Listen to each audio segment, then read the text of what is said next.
dinika fandarana vokariny sampany fampalalam-baovao eto amin'ny fahitalavitra MBS arahinao isaky ny alahady amin'ny 7:00 dinika. Miarabantsika mpanaraka ny fandarana dinika amin'ny alalan'ny 95.4 FM sy ny fahitalavitra MBS ary ihany koa amin'ny alalan'ny chaîne YouTube ny MBS sy ny page Facebook. Dia manambahiny ohatry ny mazarotsika amin'ity fandarana androany ity Andriamatoa Rakotomalala Henri na fantatry ny be sy ny maro amin'ny anaram-bositra hoe Riribe no vahintsika ato anatin'ity fandarana ity somary bahatoerana kely ny resaka fampiavana-pirenena sy ny resaka politika toy ny mazatra ao anatin'ity fandarana ity dia miarabanao Rakotomalala Henri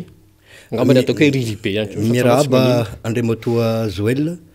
miaraba ny voaka malagasy rehetra zay manaraka n'izao fandarana émission spéciale dinika izao. Miaraba ihany koa manokana anireo gadra politika sy miaramboina rehetra manerana Madagasikara.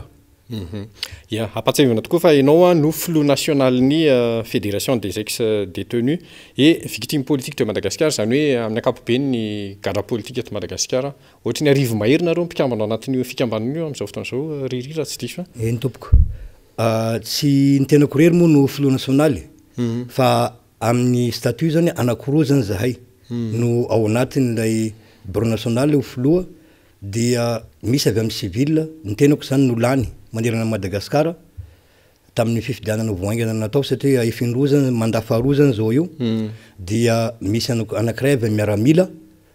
colonel Beavana izay koa no flou ny tenako moa no voahiraka zany isolo tena amin'ny fikambanana eto amin'ity plateau ty androany. Izahay ao anatin'ny fédération zany dia eo amin'ny 7 mahery kely eo manerana Madagasikara aloha nefa inscrit membre ato anatin'ity fédération ty fa tsy mitsamy tombo le izy satria lehibe Madagasikara dia ny province enina zay misy ato amin'ny firenena zany de fa manana sampana manana birao nyty fédération ty ary ao anatin'ireo distrika izay nisy korontana teto amin'ny firenena nanomboka tamin'ny 2002 ka mandrapahatonga ny 2011 zany dia tafiditra ao anatin'ity fikambanana ity avokoa. Amin'izao fotoana izao tena zatra hoe imasoanareo resaka fampiavana-pirenena satria nareo ohatra natsapa hoe victime atao anaty farangisosina angamba ny fiantsan'izay riry inona sy inona ny tena hoe zavatra tianareo asongadina ao anatin'izay hoe fivoizana ny fampiavana-pirenena izay. Voalohany indrindra aloha ny fampiavana-pirenena izy moa ny le anarana tsara fa ny fanatanterana azy ratsy eto amin'ny firenentsika zany. Fa ny fampiavana-pirenena dia zavatra tena ilain'ny firenena. Azo atao hoe nécessité absolue mihitsy tokony tanterahina eto amin'ny firenentsika mba isin'ny fitoniana sy ny filaminana ka ahafahantsika mampandroso miaraka ny firenena. Ny zavatra misy amin'izany fampiavana-pirenena zany dia misy vondron'olona be dia be zany tafiditra ao anatin'ny fampihavanana. Eo aloha zany voalohany indrindra ireo niaramboina sy ny gadra tamin'ny crise fandimby teto. Eo ihany koa ireo olona potika fananana. Eo ny maty tamin'ireny crise fandimby teo reny ary eo ihany koa ny voaka malagasy azadino fa ny anaty fiarahamonina any dia mbola misy zavatra tsy milamina nanomboka hatrany amin'ny fanjanahantany tany amin'ny andro ny andrina ary dia fa nisy olana teto amin'ny firenentsika tsy voava olana ara-piarahamonina tsy mbola voavatra ka mandrapahatonga atsika miteny zao ifandovan'ny taranaka faramandimby. Tsy dina fanazavana zany ny tenako fa nazava fotsiny hoe ilainy ny firenentsika ny fampihavanana. Misy ny dingana efa natao nanomboka tany amin'ny fitondrana tetezamita nisy ny federoty igny zany tao anatin'ny federoty igny na tondrozotra dia voamarika tsara tao anatin'ny tondrozotra fa tsy maintsy tanterahina eto amin'ny firenena ny fampihavanana. Saingy zao napetraka fotsiny le rafitra nandanina vola mankarena zay volam-bahoaka satria karama fanjakana no mampikarama nireo membre ny FFM tamin'izany fotoana zay be dia be tokoa kanefa dia zao tsy nisy fampihavanana vita tao satria tsy nanana fikirizana sy fahasahina hanao fampiavanana ny mpitondra tam'zany milaza moa zareo fa hoe voaja ny feuille de route fa zay samy laza eto fa tsy voaja ny feuille de route satria anisany anankiray singa anankiray zay fampiavanana zay tokony natao raha natao tam'zany zany fampiavanana zany tsy nisy akory zao crise tatsika zao tsy nisy akory reny olana be debe tam 2013 reny ka nisy reny nini reny fa efa vita ohatran'zay ary efa solida ny firenetsika ka nanao zany fampiavanana zany fa ny olana de ty kajikajy politika fotsiny namboarana le fampiavanana tam'zany niditra moa ny 2013 zay ny filoham-pirenena tam 2013 andre melatsindra manao ny anarana ny ray aman-dreny hery jaoromampianina nanana fahasahina nanao an'zany fampiavanana zany nisy le teny amy CCI vato zay niaraha ny hery velona rehetra hanao ny fampiavanana ny rosy le fampiavanana miaraka tamin'ny FFKM napetraka efa volana maromaro taty orina zay vao napetraka ilay CFM zany atsika amy tegny zao dia mandalo ao amy CFM ny dossier ho an'ireo gadra politika fa manomboka izy zao io manomboka amy fagnadihadina zany saingy zao tsy mandeha le izy fa misatra satria na ny oenty manana satria misy texte misy lalàna ny fagnatitana fampiavanam-pirenena le loi 2016-036 zany zay magnanao ny fampiavanam-pirenena io misy vola zany tokony ho apetraka ny fanjakana ao anatin'ny loi de finance io ny tokony ferana ho participation na fanaisana ndraiky ny fanjakana ao anatin'ilay Fonds national de solidarité saingy zao tsy mbola misy zany hatram'izao nefa efa ho ataotsika hoe firy volana zay fa iritaona mahery iritaona latsika zao nitsanganan'ny CFM nefa mbola tsy tanteraka zany zay rafezana lizy rakoto malala Henri mbola sarotra mbola tena lavitra zany le raha hoe amiainga avy amin'ny odingany io ny anatanterana an'le fampiavanam-pirenena de eo indrindra tadidin'ny olona riry nisy fotoana talohan'ny fifidianana kely teo talohan'ny fidinana voalohany teo nanambaran'ny fanohananareo ny candidat Marc Ravalomanana ianao manokana moa sy ny mpikambana sasany anatin'ny fikambanana azonao azavaina fa hoe inona ny aton'izay satria ohatrany hoe misy faharesen-dahatra raha fanazavanao hoe nisy faharesen-dahatra tany aminareo mpikambanareo hoe amin'ny mety hoe amin'ny fahalaniny candidat Marc Ravalomanana mety hoe afana teny hoe manatanteraka zay fampiavanam-pirenena zay raha mba azonao hitondrana fanazavana kely ho an'ny mpitondra zay hitondra rahampitso sy tsy maintsy misy mpitondra hitondra nyty firenentsika ty rahampitso zay de manao antso ho anareo mpitondra zay hitondra nyty firenena ty rahampitso vao tonga eo ianareo de tanterao ny fampiavanam-pirenena hitodika am'izay am'le teninao teo hoe ianareo dia nanao fanambarana fa nanoana ny filoha Marc Ravalomanana tamin'ny fifidianana marina tokoa fa tsy nitovy fomba fijery politika tamiko Andriamatoa Marc Ravalomanana tam 2002 ary tena nifanipaka tanteraka ny fomba fijery tsy verenana ny lasa ary tsy foazina koa satria tsy ahitantsika vaolana zany fa kosa ny fandraisany lahatra de tsotra hoe noho ny programmany eo zany le manifesto zay efa navokany manerana Madagasikara anankiray zany zay hoe evernefa tsy programme fahatany igny fa zavatra azo tanterahina tsy nofinofy igny fa zavatra azo tanterahina satria efa misy tamin'ireny ampahany efa nitanterahany tamin'ny fotoana nitondrany any Madagasikara ary misy ny ampahany zay tsy vitany de evernefa zava-dehibe loatra iny manifesto iny na de tsy mivoaka ao anatin'iny ary ny tena pitsopitson'ilay programmany dia resy lahatra zay hoe tokony toanana izy faharoa dia ny finiavany sy ny fahasahiny hagnatanteraka ny fampiavanam-pirenena zay fa nolazaiky teo fa zavatra tsy maintsy tanterahina eto am'ty firenena ty ary matoa misy olona anankiray vonina anao fampiavanam-pirenena de voalohany aloha tsy maintsy olona kristianina izy na olona ny finoana na olona koa ny finoana na tsy kristianina ary fa olona agnaty finoana matahotra an'Andriamanitra ary vonina hagnatanteraka n'zany fampiavanana zany araka ny soratra masina ary manaja ny soatoavina malagasy faharoa zay fahatelo na tonga zay resy lahatra ihany koa dia eo am'le resaka lalam-panorenana fantatsika tsara fa ity lalam-panorenana misy atsika ty ianatsika ty no lalam-panorenana farany ratsy indrindra tamin'ny lalam-panorenana nisy hatram'izay ary mampimenomenona ny vahoaka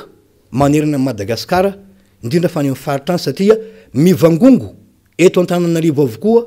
ny vola sy ny fanapahan-kevitra rehetrarehetra na ara-politika io na ara-sosialy io na ara-ekonomika io de mivangongo eto ny any amin'ny faritany zany dia fe manara-panjaitra fotsiny ary tsy afaka mampandroso ny tany misy azy dia izy dia nilaza mpabe maso tamin'ny fampelezan-kevitra nataony fa raha lany ny tena kozy dia hanao élection constitutionnelle na fifidianana lalam-panorenana ka ho ampidirinao avokoa ny lalam-panorenana rehetrarehetra zay voaray ny fitondram-panjakana ary vohitsy hoe lalam-panorenana tsy mitondra makany amin'ny korontana makany amin'ny fanavakavahana fa mitazona ny unité nationale fa kosa samy manana ny heveriny ho fampandrosoana ny firenena dia ampidiro ao zay de anisany nanisy lahatra anay koa zay hoe zany sambany teto Madagasikara mba nisy candidat filoham-pirenena nilaza hoe ampidiriko ao anatin'ny fandaranasako raha lany ny tenako ary tsy miandry ela ny fagnatanterahana ny élection constitutionnelle na fifidianana lalam-panorenana ka zay lalam-panorenana lanim-bahoaka eo no lalam-panorenana ifehy Madagasikara ary tsy azo ovaovana intsony zany lalam-panorenana zany agnatin'ny taona maro everiko fa zava-dehibe loatra zay ya raha koa Malala Henry mety vitsy ny matadidy fa efa intelo niditra aponjy ianao resaka politika amin'ny ankapobeny tonga andreo azonao fitopitinina ve inona mahatonga zany ary inona njatra ny ainanao satria vitsy koa ny mahafantatra talohanao hiditra aponja olona tsy nin'Andriamanitra ianao voaka avy any ianao niova amin'ny fomba fijerinao raha mba azonao azavaina kely amin'ny mpiaino sy mpijery antsika zay misaotra tompoka voalohany aloha zany mikasika ny hoe niditra amponja intelo miantoana ny tenako no niditra amponja tamin'ny resaka politika zany tsy nangalatra nananao kidnapping na namaky banky nananao sintomahery fa resaka politika zany hoe noho ny fanehoan-kevitra teto amin'ny firenetsika inona moa no mahatonga an'izany ny mahatonga an'izany de zao hoe misy zavatra tsy mety eto amin'ny firenetsika ny azany tsy hoe le olo nampidirina amponja ny tena nahafaly fa ilay nahitako an'Andriamanitra tao amponja za zany tena misaotra an'Andriamanitra Marc Ravalomanana filoham-pirenena tam'izany nampiditra amponja zany isaorako be dehibe satria nahoana za zany de anisan'ny olona tsy mba nino an'Andriamanitra ny reniko dia mpivavaka tena mpivavaka be amina antokom-pinoana anankiray fa tsy mba nanaraka ny dian'ireo zany na ny fianakaviako zany ny anabaviko tena mpiandry tena mivavaka fa za zany tena tsy nivavaka everiko fa tsisy anometsy ny ata am'zany safidiko zany kanefa zao rehefa tonga tao amponja ny tenako tao tsy afazany dia rehefa niaigna tao agnatin'ny fahoriana fangerifirenena matory miaraka amin'ny voalavo matory miaraka amin'ny bofonja rehetrarehetra tsankanavaka zay tsy mitovy na ny fiainanao agnatin'ny fonja dia nitodika tamin'Andriamanitra zany hoe nahatsiaro nangirifiry ny fiainako de nisy olona nitory tamiko ary isaorako eto ireo rahalahy adventiste izay tonga nampahery anay tao amponja ary nahatonga ny tenako nitodika nivavaka tany amin'ny finoana adventiste zany ary tao dia tsapako fa zava-poana ny fiainan'ny zanak'olombelona anankiray raha ohatra ka tsy misy an'Andriamanitra tao zany ny tenako no nitefena ho am'izany finoana zany ho am'izany fitiavana an'Andriamanitra izany ary isaorako an'ireo olona rehetrarehetra zay namolavola ara-panaya ny tenako tao anatin'ny fonja zay mahatonga anaty misaotra any tsy hoe mandatsy fa misaotra ny filoha mihitsy satria raha tsy nigadra tao anatin'ny raha tsy tao anatin'ny fahoriana ny tenako tsy nahita an'Andriamanitra ary zay zavatra nanova ny fiainako zay nagnitsy ny fiainako atram'izao zany anankiray zany zay ary natonga anary hoe tsy maintsy mamela heloka ny olona nampiditra imponja za tsy jery hoe izany marina izany tsy marina fa kosa hoe ilaina ny mifamela heloka karaha vao nivoaka tao am'prison tena koa dia ohatrany androany nivoaka ny impitso ao zany de efa tany am'magoro zany nandeha nangataka fifonana tamin'ny voakana Antananarivo raha misy fadisona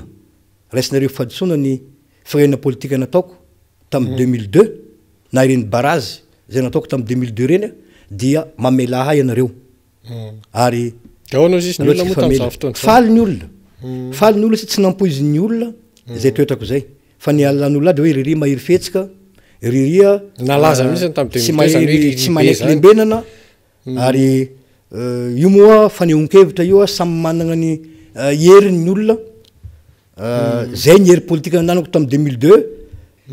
fa kosa zao tsy azo riariana zany satria ny olombelona dia misy fahalemena ary ny tolona tsy voatery ho marina daholo fa misy ihany a ny tsy famarinana ka ny azany de fa napetraka hoe ifonako amin'ny vahoaka rehetra ny tamin'ny 2002 raha misy tsy mety nataoko rehefa nangatako famelan-keloka amin'Andriamanitra igny efa madio ny foko sy ao anatiko efa madio daholo de zava-dehibe amiko zay faharoa mikasika ny tamin'ny tetezamita rehefa nivoaka ny tenako ny mars 20 mars 2009 fa nefa zao tany amin'ny mois de novembre 2009 indray de gaga ny tenako fa nosamborona sambobelona tsy misy mandat d'arrêt tsisy mandat d'amener tsisy mandat de perquisition tao an-tranoko rehefa avy nitsena olona teny vato efa avy nametraka ny olona teo amin'ny karlatona tsy tao izy nivantana dia nody tany an-trano nanomana ny fionanay rehefa aveo fa nakaina le olona avy atrano de fisamborana no natao tampoko tany an-trano emoregy tsy emoregy feno ohatra ny sambotra dahalo de hoe enao dia hanonga-panjakana tamin'izany fotoana zany ka dia ilainay anao samborona aiza hoe mandat d'arrêt na mandat d'amener avy aminareo tsy maintsy sisy an'izany fa tsy maintsy mandeha anao zay aloha zany de fa tsy voaja le zon'olombelona ya rehefa nandeha de natao enquête tany amin'ny gendarmerie tobo maromaro nitazomina atao ny tenako tsy manara-dalàna koa fa herinandro latsaka kely ny tenako nitazomina atao de ny forcena fotsiny ny tenako tao moa tsisy kapoka aloha tam'izay tsisy vely tsisy inona fa de hoe resaka torture morale zany fa za moa de nagazava tamin'jareo ataoko ahoana moa no anonga-panjakana ny hery ampelantanako tsy manana an'zany hery anonga-panjakana zany satria voalohany aloha za tsy manana basy ny olona manana basy no afaka anonga-panjakana za tsy manana vahoaka aorinako vitany enquête tao de nentina tany amin'ny tribunaly avy eo amin'ny tribunaly ny tenako misy baiko tonga avy amin'ny manamboninay za tsy no anarany manamboninahitra fa général le zao fa colonel izy tam'zany ary nikuizana tam'zany io olona io amy resaka fisamborana zany ny olona tsy mitovy hevitra amin'ny mpitondra fanjakana tam'zany tamin'ny andro ny tetezamita io rehefa naterina lasa gaga eny amin'ny ministre ny fitsarana tam'zany fotoany zany no naterina ny tenako rehefa tonga tao de ty ny zava-doza jereko miaramila feno ao anatiny tsy afaka noho agnaran'ireo miaramila reo fa olona manamboninahitra daholo reo généraly colonely avy amin'ny miaramila avy amin'ny tafika avy amin'ny gendarmerie avy amin'ny polisy misy ministre koa re misy mgam ny tam'zany fotoany zany ny ministre ny défense tam'zany fotoany zany procureur de la république procureur général samby tao daholo gaga za fa misy inony ty de tao ny ministre tao amin'ny bureau ministre mihitsy io mbola za mihitsy fa mihainao eto ny ministre fa ministre izy am'zao fotoagna zao ministre izy am'zao fotoagna zao minao fa mihainao izy eto de zao ny zavatra nisy tao ianao Andriamantoa Rakotomalala na Ribe dia voalaza fa hanonga-panjakana miaraka am'reto général maromaro reto ary reo général reo dia olona mpanohana an'Andriamantoa Marc Ravalomanana tamin'ny fotoan'androny zany misy colonel maromaro ka zao mitenenanao eto ary maneke fa hoe ireo olona reo dia olona izay andeha hamono hanongana an'Andriamantoa Andry Rajoelina de avotsitra anay anao ahoana moa nitenenako an'izany na le olona tsy fantatra akory tsy fantotro reo olona reo le manamboninahitra tenenina hoe teneninareo tsy fantotro akory re za tsy manana fikasokasoana tamin'ny olona le matao marikaravalmanana afa-tsy reo gadra izay tao amponja tao reniny gadrako tao tam'izay zany vao nanana fampikasoana tamin'ny olona ny gadra tamin'ny ekipany andre matao marikaravalmanana fa de tsotra rehefa tianareo a igadra de gadrao de lasa niverina tany amponja de anaverina de teony eo de somiavina ny MD tao ambron misy ao de namena mandat de dépôt zany tany an-tanymora efa bolana ny tao isaora koa ny ambassady frantsay zany ambassadeur frantsay masovo frantsay zany fa dia nanao ny dingana rehetra izy reo sy reo mpiarony zon'olombelona zay nanaporo fa tsy marina le fampangana de nivoaka ny tena koa efa bolana tao riny zay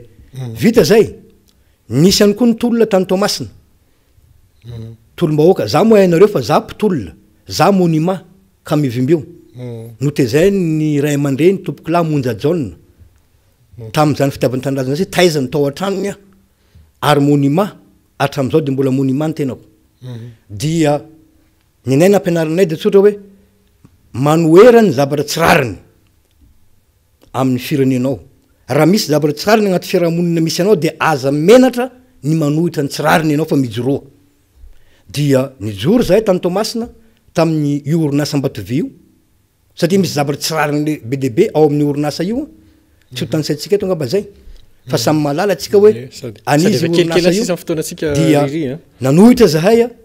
miaraka mivaoaka ny Tomasina 4 kilomètre ny filarana tam'izany mahazo ny Tomasina ary mbola mamparary ny Tomasina tam'izao zany zavatra zany dia nogadraina koa de nalefa atyko atyn-tanymora nogadraina rehefa aveo afaka 6 volana navoaka tapitra ny fifidianana dia navoaka anay ny tenako satria manelingelina ny fifidianana ho isy ka mety tsy ampandany ny olona zay tiany ny mpitondra apetraka tam'izany ao Tomasina zany dia navoaka ny fonja ny tenako anisan'ny antony politika daholo zany ary mbola toizako zany tolona zany teo amin'ny 13 mai raha ny tolona isika ho amin'ny fanovana sy mbola tonga amin'ny fanovana atsika hatram'izao fa mbola lalana tamin'ny tolona teo amin'ny 13 mai tamin'ny 21 avril teo anisan'ny olona ny tolona teo ny tenako ary namaritra ny aina teo niaraka amin'ny solombavom-bahoaka reo nanomboka hatramin'ny voalohany ka hatramin'ny farany misy moa ny andarana rehefa nahazo ministera nahazo premier ministre nialan-daharana satria maika andrombaka fifidianana misy ny mbola nijanona ny tolona teo na de nahazo toerana ary fa mbola nyaino ny fembahoaka farany moa ny afarany dia iny nijanona iny mbola nanohy ny tolona ny tenako niaraka amin'ny ACFI etsika ho amin'ny fanorenany fotony zay everinay fa zava-dehibe eto amin'ny firenena ny fametrahana an'izany fanorenanay fotony zany inona moa zany fanorenanay fotony zany fanovana lampandrenina nisan'ny zany zay lay natonga anay ny teny hoe manohana an'Andriamatoa Marc Ravalomanana izahay gadra politika rehetra sy ny aram-boina manerana amin'ny Madagasikara no ny fatsapanay fa izy de vonina hagnatanteraka an'izany fanorenanay fotony zany ary ity no fanamby apetrako za zay manohana azy zany amin'Andriamatoa Marc Ravalomanana candidat am'izao fotoagna zao hoe tsy manaiky kosa zahay Andriamatoa filoha izay any amin'ny faritany zany fa tsy maintsy tanterahinao ny fametrahana fifidianana lalam-panorenana eto amin'ity firenena tya rehefa lany eo ianao raha tahiny ka misy fifidianana deuxième tour mbola apetrako zay raha toa ka misy fifidianana deuxième tour ka miroso am'izany ny fanjakana dia mangataka zay Andriamatoa filoha Marc Ravalomanana mba ho tanterahinao haingana ny fametrahana an'izany élection constitutionnelle zany satria zany no mamparary ny olona any amin'ny faritany hoe avelote nipetraka am'izay ilay fahaleovantena arabola mba ahafahany faritra ahafahany faritra tsirairay mandroso ary koa mba ahafahany fokontany hatrany amin'ny fokontany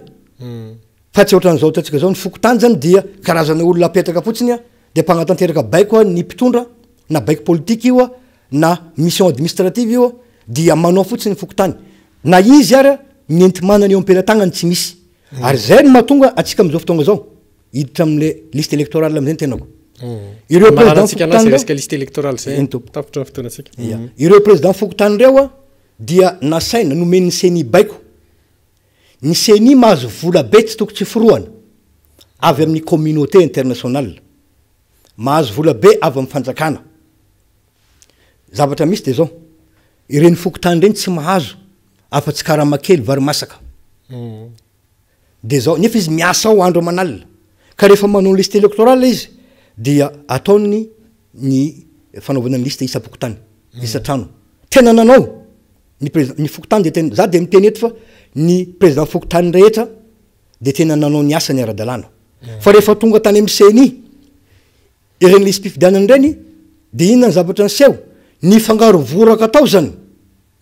ny olona efa maty ny olona efa nahitsy sy ny lista tena tany aloha ary dia tsy mahagaga raha ohatra ka nivoaka ny lisy mpifidianana fa de mety naka ny base de données tamin'ny 2013 na tany amin'ny 2007 ireto ao ampiasan'ny CNI zany a fa tsy nalaina ireto données be de be zay nomeny ny fokotany nahitsy reto zany ka eto zany zahay de miteny hoe raha mijery ny fifidianana igny atsika vahoaka any amin'ny 4 millions no tokony mahery no tokony mbola ampidirina ao anaty lisy mpifidianana vahoaka 54% ihany no ny fidy zany hoe 46% koa zany tsy nifidy zany hoe misy antony tsy nifidianany tsy hoe akory 20 km miala ny tranony ny bureau fandatsaham-bato fa mety akaiky eo fa ny antony natonga azy tsy nifidy de zao misy zavatra mankaleo azy eo zany hoe désobéissance zany reny ho an'izay olona olany eo tokony hitandrana raha ohatra ka misy fifidianana amin'ny fifidianana fidionana faharoa raha misy ao tokony hitandrana ny olona olany eo zay mahatonga ana miteny ataovy ny fampihavanam-pirenena aingana de aingana fa eo zay eo ny olona maty tao amin'ny fokotany misy anay nalaina sary zany tamina télévision anankiray teto tonga tao nantsoko mihitsy tao ohatran'io fokotany ray zany io anjatony ny karaha-mpifidianan'olona maty ny olona miverina indroa ao anaty lisy mpifidianana tsy latsaka iny zato mahery ny olona miverina indroa amina lisy mpifidianana anankiray amin'ny bureau de vote anankiray dia ifidindroa zany reo olona reo eny ary tapitra ny fotoanantsika namana rakonto malala Henri efa voafeto anatin'izay daholo ny resaka rehetrarehetra de misaotra anao ny vahiny teto amin'ny fandarana dinika ary makasitraka ihany koa atsika mpanaraka ny fandarana amin'ny faritra maro manerana n'izao tontolo zao miverina misaotra anareo misaotra anareo aloha ato amin'ny MBS satria efa ela moa ty nonjapeo tokony mba nisokafana misy nonjapeo maro nisokafana teto ity nonjapeo atao hoe niarany tsindrazolena takanay koa agnisan'ny victime mary ary tokony agnatin'ny fikambanana anareo satria agnisan'ny onjapeo tsara indrindra teto amin'ny firenentsika ty onjapeo ty tamin'ny fotoanandrony nefa moa zany nitapahantenda zany mbola agnisan'ny zavatra niseho teto amin'ny firenentsika misaotra anareo nandray anay ary misaotra ihany koa ny malagasy rehetra manerana Madagasikara ny aino fa dia ny amaranako azy de hoe ilaina eto amin'ny firenena ny fagnatanterahana ny fampihavanam-pirenena ka ho anareo zay olany eo dia tanterao izany fampihavanam-pirenena izany amboary ny firenena amin'ny tokony ho izy aoka ho foana manomboka eto ny tsy maty manota ary hipetraka eto amin'ny firenentsika mba hialy eto amintsika izany hoe the winner takes all na teny anglisy moa izy hoe le gagnant rafle le tout aoka mba tsy veriny eto tsony zany fa mba tena iaina ao anatin'ny fitiavana iaina ao anatin'ny tena famarinana isika ary zay no antony anaonanay Andriamatoa Marc Ravalomanana candidat ho filoham-pirenena raha toka misy ny deuxième tour dia tsy maintsy mampandany azy zay manerana Madagasikara dia ho hitantsika miandalana eo zay mety hoto iny misaora tompoko eny ary misaora tompoko de mametraka ny veloma finaritra tompoko lasy tompoko vavy dinika fandarana vokariny sampany fampalalam-baovao eto amin'ny fahitalavitra MBS arahinao isaky ny alahady amin'ny 7 arivo dinika